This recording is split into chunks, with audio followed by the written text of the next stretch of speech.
Number 2 part 1 जो है find n is equal if n C 5 is equal to n C r n C 8 है। अब students यहाँ पर हम जो प्रॉपर्टीज़ हमने पिछले लेक्चर में डिस्कस की थी उन्हीं के हवाले से इनको हम सॉल्व करेंगे। तो प्रॉपर्टीज़ क्या क्या थी यहाँ पर, ये देखें हमारे पास ऊपर सेम है n C a is equal to n C b. इसका मतलब क्या होगा कि आपके पास या तो a इज इक्वल टू होगा b या फिर a प्लस बी की वैल्यू n के इक्वल आएगी। अब यहाँ पर 5 तो कभी भी इक्वल नहीं हो सकता 8 के।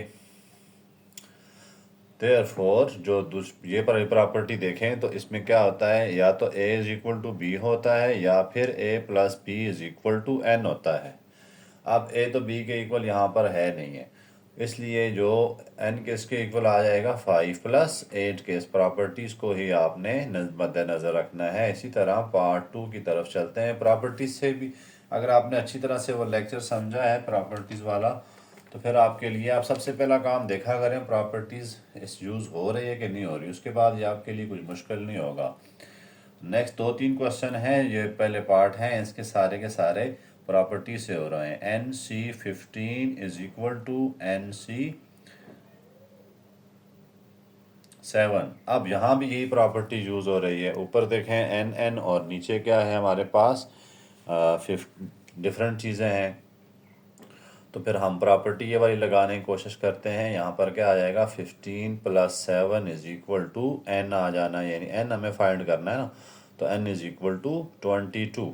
आपने यहाँ पर इसका हवाला दे देना है n C a is equal to n C b, then if a is equal to b, या तो ये पॉसिबिलिटी होगी आपके पास या फिर ये पॉसिबिलिटी होगी। थर्ड पार्ट भी सेम टू सेम ही है, उसमें भी n C 50 is equal to n C 1, n C 50 is equal to n C 1 आ गया हमारे पास। अब इसमें भी देखें यही प्रॉपर्टी यूज़ हो रही है। चूँकि एन फाइंड करना है तो यहाँ पर 50 इक्वल तो हो नहीं सकता 1 के। आगे हम प्रॉपर्टी बता देंगे कि n C a is equal to n C b. तो ये प्रॉपर्टी हमने यूज़ की है, तो इसका दूसरा क्या रिज़ल्ट होता है कि 50 plus 1 is equal to n आ जाता है। तो n की वैल्यू कितनी आ गई 51। यहाँ पर आप बताएंगे कि a प्लस बी किसके इक्वल होता है, n के इक्वल होता है। तो इस तरह ये जो क्वेश्चन हैं MCQs के लिए होते हैं, आपने इनको प्रॉपर्टीज़ को मद्देनज़र रख के सब कुछ करना होता है। अब उसके बाद पार्ट 4 की तरफ चलते हैं। पार्ट 4 में थोड़ा सा एक्सपेंशन होनी है। पार्ट 4 क्या है, 2NC3 ratio NC3 is equal to 11 ratio 1। अब इसको हम थोड़ा सा ना एक्सपेंड करेंगे, क्योंकि एक्सपेंशन के बगैर तो ये सॉल्व नहीं होना। यहाँ पर 2n आ गया, n आ जाता तो फिर तो बात सही थी, लेकिन 2n आ गया, इस वजह से यहाँ पर हम जो है वो इसको एक्सपेंड करने की कोशिश करते हैं। इसको एक्सपेंड करते हैं 2n factorial over 2n minus 3 factorial into 3 factorial. इसको देखें n फैक्टोरियल, ऊपर वाला फैक्टोरियल आ गया, नीचे क्या आएगा n minus r factorial. R यहाँ पर 3 है तो r factorial into r factorial. Ratio का मतलब है divide n factorial over n minus 3 factorial into 3 factorial is equal to 11 divided by 1 आ गया। अब इसमें आप देखें ये दो आपस में सिंप्लीफाई हो सकते हैं, लेकिन अगर हम इसको 3 तक एक्सपेंड कर दें 2n माइनस 2n आ गया पहला। देखें n फैक्टोरियल क्या होता था, n into n minus 1 n minus 2 up to 3 to 1, यानी इसको हम n नेचुरल नंबर तक एक्सपेंड करते हैं। तो 2n minus 1 2n minus 2 2n minus 3 factorial. इधर ब्रेक लगा देंगे। यहाँ पर देखें आप 2n माइनस 3 फैक्टोरियल है, तो इधर तक ही हमने जाना है इंटू 3 फैक्टोरियल मल्टीप्लाइड बाय, इसको ऊपर ले जाते हैं n minus 3 factorial into 3 factorial. आप देखें ऊपर n फैक्टोरियल है, यही चीज़ हम करेंगे और कहाँ तक जाएंगे, n into n minus one, n minus two, n minus three factorial. Okay, cutting की कोशिश करते हैं। ये कट गया, ये भी कट गया। उसके बाद ये n जो है इस n से कट गया, इज इक्वल टू 11/1 आ गया। अब मज़ीद और आगे करने की कोशिश करते हैं। देखें जी, टू इधर बच गया, इधर कितना आया, 2n-1। यहाँ से मैं क्या कॉमन ले सकता हूँ, 2 कॉमन ले सकता हूँ, तो n-1 आ गया। और नीचे कुछ भी नहीं बचा हुआ, तो इसको एज इट इज़ लिख देते हैं। अच्छा, ये n-3 फैक्टोरियल भी कट रहा है। अब मल्टीप्लाइड बाय, इधर कुछ भी नहीं बचा, 1 बचा है, तो n-1 और n-2, ठीक हो गया, इज इक्वल टू 11। अब यहाँ देखें तो ये भी इससे कट रहा है, इधर क्या बच गया, 4 into 2n-1 divided by n-2 is equal to 11 आ गया, 11/1। अब हम इसको मज़ीद एक्सपेंड करने की कोशिश करते हैं। देखें इधर क्रॉस मल्टीप्लाई हो रहा है, तो 8n-4, ये देखें 4 इंटू 2 ज़ार 8n-4 इज इक्वल टू, ये उधर जाके मल्टीप्लाई होगा 11n-22। तो इसको ले आते हैं इधर, 8n-11n is equal to -22 plus 4, तो ये बन रहा है -11n इज इक्वल टू -18। तो n की वैल्यू कितनी मिल गई, -3 है, तो n की वैल्यू कितनी मिल गई हमें, 6।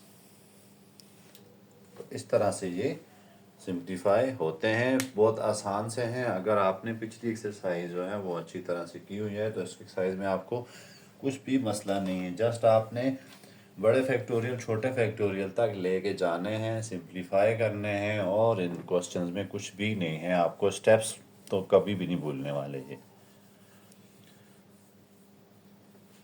पार्ट 4 हो गया। अब चलते हैं पार्ट 5 भी सिमिलर है,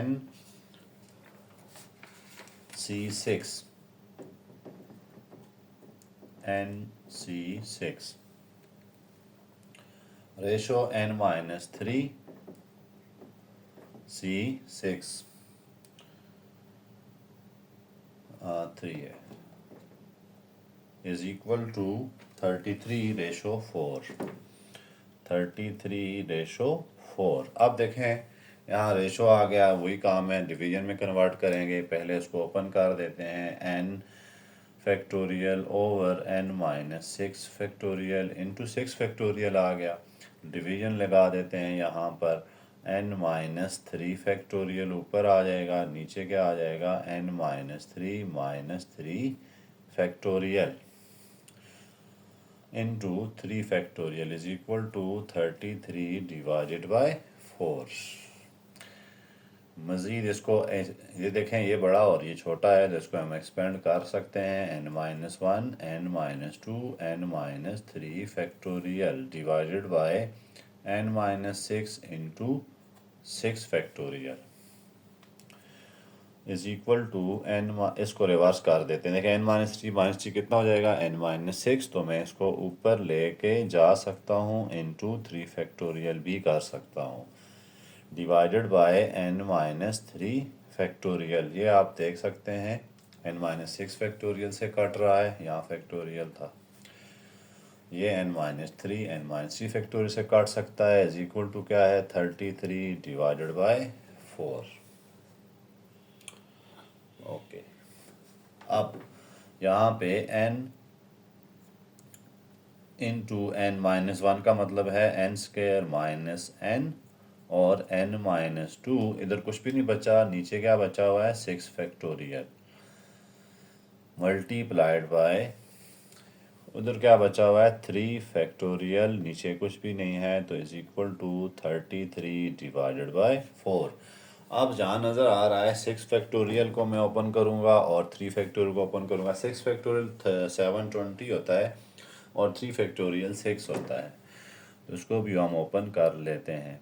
एन स्क्वायर, इसको मल्टीप्लाई करें, देखें n cube minus 2n square minus n square plus 2n। मैंने सिंप्लीफाई किया और डिवाइडेड बाय, इसको मैं ओपन कर देता हूँ 3 फैक्टोरियल तक, क्योंकि यहाँ 3 फैक्टोरियल है तो मैं इसको 3 फैक्टोरियल से कैंसिल करने की कोशिश करूँगा। Is equal to 33 divided by 4। अब यहाँ पे देखें ये 4 भी इस 4 से कैंसिल हो रहा है। 6 5 आर 30, इसको हम आगे यहाँ पे सॉल्व कर लेते हैं। 6 5 आर 30, 30 उधर जाकर मल्टीप्लाई होगा, बाकी क्रॉस मल्टीप्लाई में करने लगा हूँ। N cube minus 3n square plus 2 is equal to 33 को करते हैं मल्टीप्लाई 30 से, 990 गालिबन बनता है। 30 मल्टीप्लाइड बाय 33, जी 990 बन रहा है, तो is equal to 990। N cube minus 3n square plus 2 minus 990 is equal to 0। तो n cube minus 3n square plus 2n है ये, plus 2n minus 990 is equal to 0। अब स्टूडेंट यहाँ क्यूबिक फंक्शन आ जाता है। जब भी क्यूबिक फंक्शन आता है, मैंने आपको बताया हुआ है कि आपने फैक्टर थ्योरम से पहले इसका कोई एक आध फैक्टर निकालने की कोशिश करें। ये हमने इसी तरह की इक्वेशन जो है वो सॉल्व की हुई है 6.2 में, तो इसलिए हमने सबसे पहले इसके निकाल देने हैं फैक्टर्स। तो कैलकुलेटर पकड़ें, मोड में जाएं, 5 नंबर पे इक्वेशंस, 4 नंबर पे क्यूबिक इक्वेशन और इनके कोफिशिएंट लिखते जाएं। 1 है, दूसरा हमारे पास -3 है, तीसरा हमारे पास 2 है और चौथा हमारे पास -990 है। तो इस तरह हमें पहला जो फैक्टर मिल गया 11 मिल गया है। ठीक है, एक फैक्टर चाहिए होता है, बाकी आप निकाल लेते हैं। तो पहला फैक्टर क्या मिल गया 11, और बाकी उसमें जो आ रहे हैं वो दूसरे आ रहे हैं इमेजिनरी नंबर। तो खैर, आपने बहरहाल एग्जामिनर को दिखाने के लिए यहाँ पर कोई एक आध वैल्यू पुट करनी है। मैं यहाँ पे पुट नहीं कर रहा, वीडियो लेंथी हो जाती है। सपोज करें आप, चलें कर देता हूँ मैं, एन क्या पुट करता हूँ, +1 पुट कर देता हूँ। 1 का cube -3 into 1 square plus 2 into 1 minus 990 is equal to 0। तो ये देखें, ये इसको 1 नहीं बना रहा, तो इसलिए ये इसका फैक्टर नहीं है। ठीक है ना, 2 और 3 आता है, फिर 990 आ जाता है, तो ये इसका फैक्टर नहीं है। इसलिए अब अगले स्टेप में आपने 11 डायरेक्ट पुट कर देना है। अब हमारे पास n क्या आ गया 11, तो हमने अगला काम करना है डिवीजन से। एन क्यू, आपके पास सिंथेटिक डिवीजन की भी ऑप्शन है, लेकिन ये आसान होती है, इसलिए मैंने कहा आपको इससे करने की कोशिश करें। तो n-11 से करते हैं इसको। n स्क्वायर बहुत सिंपल सी डिवीजन है, इसलिए आप कोशिश करें इसी से करें। साइनें चेंज करें, यह आ जाएगा 8n square plus 2n minus 990। इसको बनाना है 8n स्क्वायर। देखें, इसको इधर मल्टीप्लाई करेंगे ना, पहले देखें इसको मैंने क्यूब बनाने के लिए n स्क्वायर से मल्टीप्लाई कराया था। अब ये हो गया, तो ये 8n स्क्वायर था, तो मैंने 8n को n से मल्टीप्लाई कराया, तो क्या बन गया 8n स्क्वायर माइनस 88n। आगे ख़त्म हो गई हैं चीज़ें, तो ये कट गया, ये पे हमारे पास कितना आ गया 10n माइनस 990। अब मैंने इसको क्या बनाना है 10n बनाना है, तो कल +10 से मल्टीप्लाई करा दूंगा, 10n आ गया और माइनस 990 आ रहा है। ठीक है, ये 90 है, तो +90 से मल्टीप्लाई करा रहा हूँ, तो ये आपके पास कटिंग हो गई और आपके पास ये आपके पास आंसर आ गया। दूसरे फैक्टर क्या आ गए n-11, तो 1 था, दूसरा है n square plus 8n plus 90। अब ये सारे जब भी पॉजिटिव होते हैं, ये बात आप याद रखें, तो इनके रूट्स क्या आएंगे इमेजनरी होंगे। मिड टर्म ब्रेक तो हो नहीं रही ना, इमेजनरी। ये आसान सा इसका टोटका है कि आपने देखना है ये सारे के सारे क्या हैं, पॉजिटिव हैं, और ये वैल्यू बहुत बड़ी है, 20 से तो बहुत ज़्यादा बड़ी है, इसलिए सी है ना ये -4ac होता है। देखें आप, -4a कितना है 1 और c कितना है 90। दरमियान में देखें तो कितना है 8 है, तो 8 का स्क्वायर आप लेके चेक कर सकते हैं, क्वाड्रेटिक फार्मूले की बात कर रहा हूँ मैं। तो यहाँ -8 प्लस माइनस ये 64 है और ये कितना है 360। तो ये देखें आपके पास इमेजनरी नंबर आ सकते हैं। तो n-11 इज इक्वल टू 0, तो n इज इक्वल टू 11 आपका आंसर है। ये पिछले एक्सरसाइज में भी यही क्वेश्चन था, वहाँ परम्यूटेशन से हो रहा था, यहाँ पे से हो रहा है कॉम्बिनेशन से। पार्ट 5 की तरफ चलते हैं।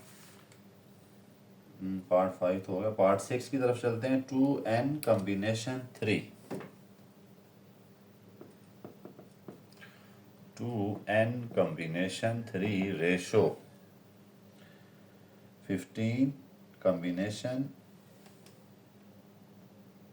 nc2, n combination 2 is equal to 12 ratio 1। आप स्टूडेंट्स इनको ओपन करते हैं, 2n factorial over 2n minus 3 factorial. अगर आपको नहीं याद तो NCR किसके इक्वल होता है, n फैक्टोरियल, ऊपर n फैक्टोरियल, नीचे इन दोनों के डिफरेंस का फैक्टोरियल, और इनटू r फैक्टोरियल। देखें इन दोनों का डिफरेंस ये था, और साथ में r क्या है यहाँ पर 3 फैक्टोरियल। रेशो को हम लिख देते हैं डिवाइड, इसको ओपन करते हैं n factorial over n minus 2 factorial into 2 factorial is equal to 12 over 1। अब आप देख सकते हैं ये और ये आपस में कुछ एक्सपेंड करें 2n को 2n3 तक, तो ये फिर कटिंग हो सकती है। 2n है ना, ये 2n माइनस 3 बड़ा फैक्टोरियल है, तो मैं इसको 2n माइनस 3 तक एक्सपेंड कर देता हूँ। नीचे कितना है 2n माइनस 3, इसीलिए मैंने 2n माइनस 3 तक एक्सपेंड किया है इसको। Divided multiplied by n minus 2 factorial into 2 factorial divided bye, अब इन दो में ये बड़ा है n फैक्टोरियल, ये एक्सपेंड हो सकता है n into n minus 1 n minus 2 का फैक्टोरियल। ठीक है ना, देखें आप n माइनस 2 को ओपन करें, अगर आप इसमें कहते हैं कि ये बड़ा होगा तो n माइनस 2 को ओपन करें तो अगली टर्म क्या आएगी, एक कम हो जाएगी, n माइनस 3, एक और कम हो जाएगी n माइनस 4। ये तो इसकी तरह बन नहीं सकती, n जो है वो बन सकता है, क्योंकि n into n minus 1 n minus 2 n minus 3 and चलते जाएं, इसलिए मैंने इसको एक्सपेंड किया।